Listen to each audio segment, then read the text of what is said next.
연애를 하는 분들도 연애를 하지 않는 분들도 이번 영상은 꼭 시청해 주시길 바랍니다. 왜냐하면 저는 단순히 권태기를 이겨내는 방법이 아니라 수행을 함에 있어서 꼭 필요한 한 가지 태도를 알려드릴 예정이기 때문입니다. 그럼 이번 영상 시작하도록 하겠습니다. 이번 영상을 한 줄로 요약하면 생각과 감정을 억누르지 마세요 입니다. 다시 말해 권태기라는 시기를 그리고 그때 느껴지는 감정을 자연스럽게 놔두라는 것입니다. 우리 생각과 감정은 억누르면 억누를수록 더 피어오르기 때문입니다. 연애를 하다 보면 처음 느꼈던 강렬한 감정과 설렘이 식는 시기가 반드시 찾아옵니다. 호르몬적으로 그게 당연하단 걸 알아도 모든 연인이 그 시기를 잘 보내는 것은 아닙니다. 혹자는 권태기일수록 상대에게 소홀해지지 않기 위해 노력해야 한다 라고 말하는 것을 잘 알고 있습니다. 저 역시 감정이 식는다고 상대를 소홀히 해도 괜찮고 함부로 대해도 괜찮다고 말하는 건 당연히 아닙니다.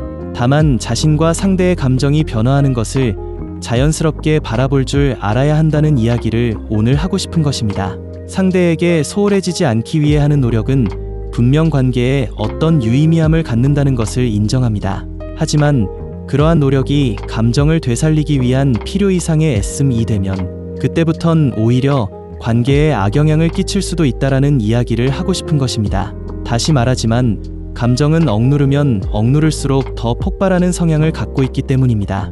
예전에 비해 식어버린 감정에 대해 이상함을 감지하고 예전의 설렘을 다시 느끼기 위해 했으면 오히려 그 감정을 점점 느끼기 어려울 수 있다라는 것입니다.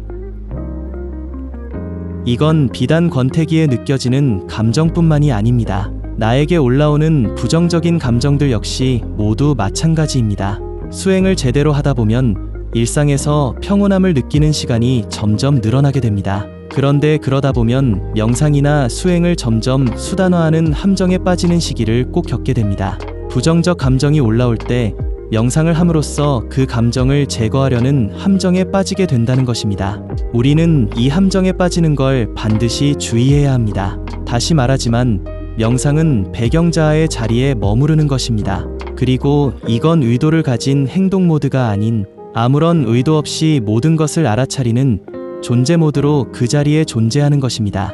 분노라는 감정이 없어지든 없어지지 않든 그 감정을 알아차리면 끝이라는 것입니다. 오히려 제대로 된 수행자라면 그 감정을 보고 이렇게 말할 수 있어야 합니다. 나는 그동안 이 감정을 억누르거나 없애려고만 해왔습니다. 하지만 이제부터 나는 이 감정이 몇 번이고 올라와 나를 괴롭혀도 생생하게 느끼며 경험할 것입니다. 우리는 분노를 제대로 다루는 법을 배워본 적이 없습니다.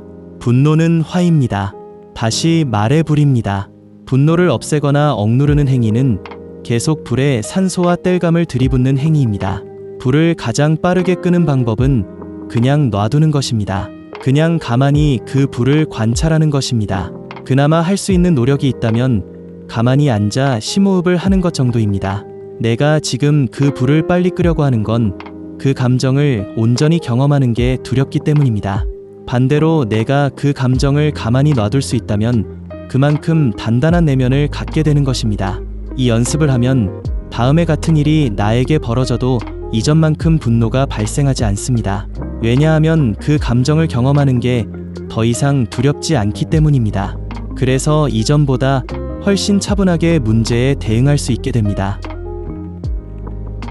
이번 영상에서 말하고자 하는 건 3가지입니다.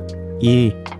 변화하는 감정을 바꾸려 하지 말고 있는 그대로 놔둬라. 2. 명상이나 수행이 감정을 없애는 수단이 되지 않도록 주의하라. 3. 그 감정이 올라오는 것을 허용하고 놔두는 연습을 함으로써 내면을 단단하게 만드는 연습을 하라. 이번 영상은 여기까지입니다. 오늘 영상도 끝까지 시청해주셔서 감사합니다. 그럼 저는 다음 영상에서 찾아뵙도록 하겠습니다. 안녕.